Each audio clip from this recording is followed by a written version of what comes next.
He says this: if Chicago doesn't fix the horrible carnage, 228 shootings, 42 killings, up 24%, I will send in the feds. That's the important point here.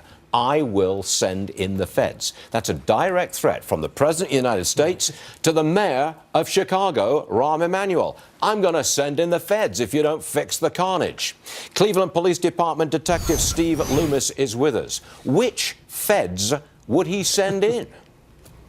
They have a huge amount of resources that they could send in there.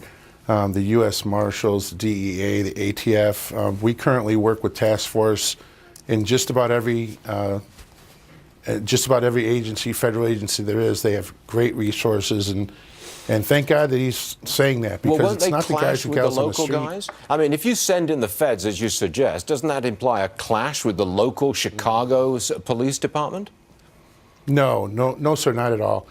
We currently work in most of these big cities.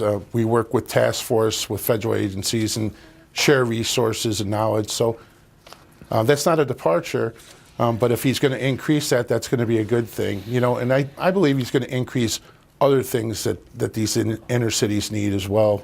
Are police forces and police officers like yourself, generally speaking, would you be in favor of the federal government laying down the law for municipalities like Chicago? Well, we're not going to be in favor of a federal police department, if that's what you're asking. But we absolutely would be in favor of any assistance that we can get, because, again, these politicians and these mayors, they have absolutely depleted the resources. They've cut our budgets. They've cut our numbers. Our equipment is terrible in most of these big cities, here in Cleveland as well. And we really do need the help to get back online and go out and do the job that we want to do, that we need to do. And so what you're talking about is not just sending in the feds manpower and authority. You say that what you really need is a whole lot more money for equipment and all the rest of it that goes to a local police department. Sure, the manpower, the staffing levels, so we can get back into the community engagement. Right now we're working with skeleton crews. We have no support from prosecutors' offices across this country. We have no support, political support, from mayors or anybody else, and that defies logic. If I was the mayor of a city, I would want to have a good working relationship with the police department, and I would treat them as a #1 priority, because if you're not safe and secure in your cities, nothing else is going to happen. Nothing good's going to happen. No investment.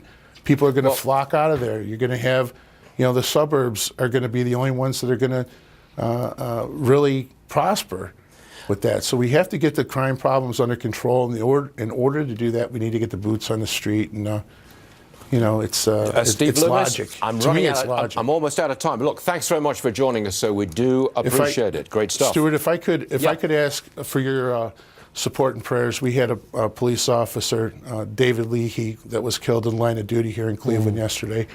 And if I could ask for your support and prayers for him, I would really appreciate it. Sir, you shall have it. And that's a fact from our viewers as well. Thank you, Detective. Thank you, sir. Yes, sir.